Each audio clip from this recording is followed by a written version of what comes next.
Russia thought it had weeks before Ukraine's new Patriot PAC-3 system could shield the skies. They miscalculated by 36 hours. On the night of July 18th, Kyiv sent 110 homemade drones on a mission few thought possible, knocking out a nuclear base deep inside Russian territory. Within minutes, fireballs poured into the night, and nuclear command signals went dark for 7 hours. Want to know how a DIY drone built with consumer electronics burned through $1 billion in assets? And why every nuclear power is now scrambled? Let's dissect the assault the Kremlin never saw coming. Before we move on, I would like you to subscribe to the channel and like the video. Russia didn't aim for an apartment block or a power grid this time. The target was chosen to cut straight into Ukraine's ability to fight. One facility in central Ukraine that kept Kyiv's drone fleets alive. Just after dawn on July 17, 2025, caliber cruise missiles lifted off from warships in the Black Sea. They rode low over the water before veering inland, shadowed by 30 small drones, carrying nothing but electronics designed to choke enemy radar. The jammers pushed out a constant digital hiss, forcing Ukrainian air defense operators to sift through false returns and disappearing contacts just as the real danger closed in overhead. In Dnipro, crews stood beside a freshly delivered Patriot PAC-3 battery, its launchers gleaming but silent. The system wasn't ready. Calibration checks were days from complete. Operators had to watch as radar paints flickered with noise, and the old Soviet-era defenses took the load. 4 missiles were knocked from the sky before reaching the city's edge. 2 slipped past, streaking low between apartment towers and industrial stacks before arcing toward a squat concrete industrial block on the eastern outskirts. The first impact gutted the main assembly hall.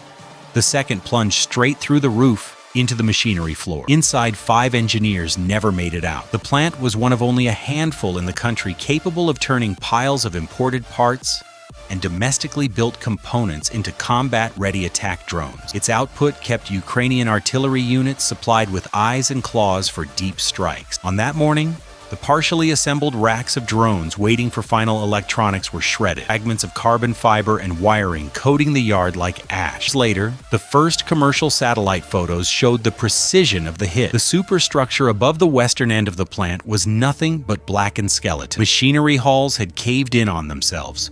Pressed steel roofing folded into ripples from the force of the blast. One side of the yard was pocked with deep cuts, where debris had slammed into the ground. From above, the site resembled a burned-out circuit board, a void where power once moved. An internal Ministry of Defense assessment put the infrastructure loss at roughly $60 million. More damaging than the number was what it meant for the next month of fighting. Output gap meant dozens of drones wouldn't make it to the front lines, leaving Ukrainian artillery without the flying munitions they needed to spot, strike, and harass Russian positions. Chains could not close that gap quickly. For a military relying on steady, cheap attrition against a larger opponent, this was a sharp and deliberate cut. Senior officers understood that replacing the building would take months.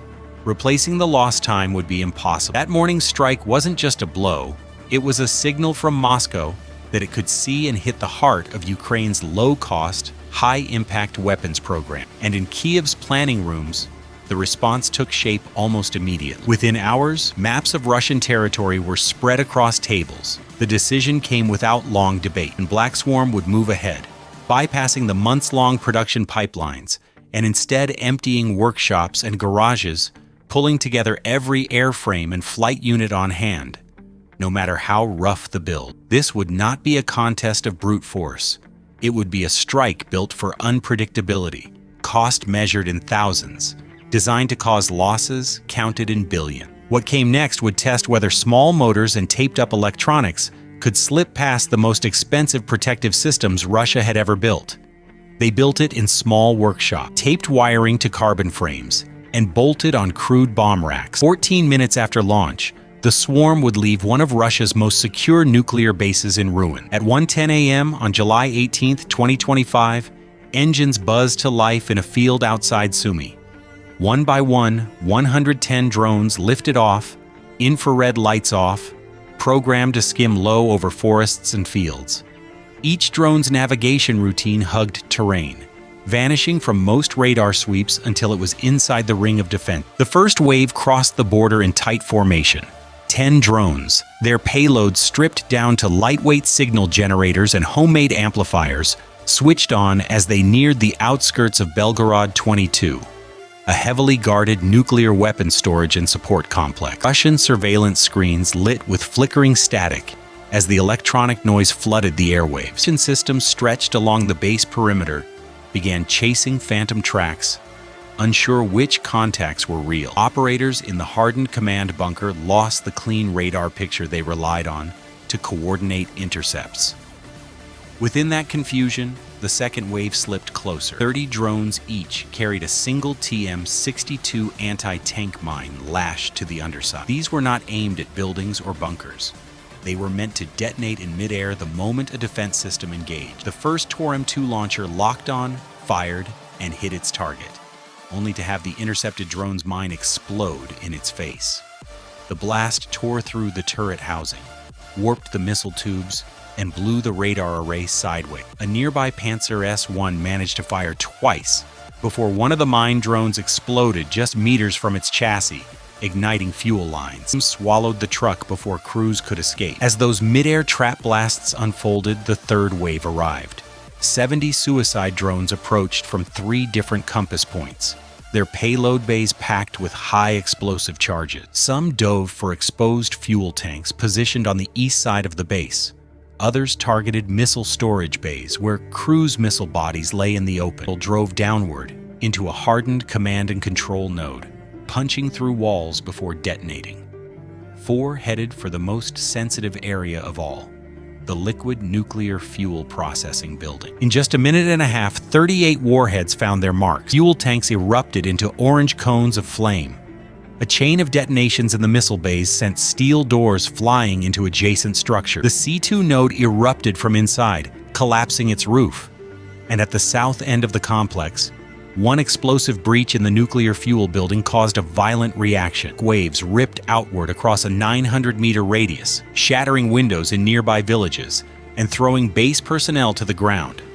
More than 240 Russian personnel were believed dead, including 12 nuclear technicians. Flight images taken later would confirm the complete destruction of 3 strategic bombers parked on the airstrip, their skeletal remains blackened and twisted. The cost to Russia's nuclear force was pegged between $1.2 and $2 billion. Kiev's outlay for the raid, roughly $100,000 worth of improvised drones. The impact of that disparity wasn't lost on military planners studying the attack. This was more than a strike. It was a breach in the assumption that billion-dollar assets could only be threatened by billion-dollar weapons. The attack showed that a facility holding nuclear-capable assets can be disabled with hardware that costs less than the casing of a single missile warhead. That fact alone forces every military with such weapons to reconsider their defenses. If a swarm built from common parts can blind sensors, trigger explosions, and tear through hardened sites, what happens when bigger actors copy the idea? The next arms race might not be about faster jets or heavier missiles. It could be about which nation can build, launch, and coordinate the cheapest machines before its enemy even knows they're in the air.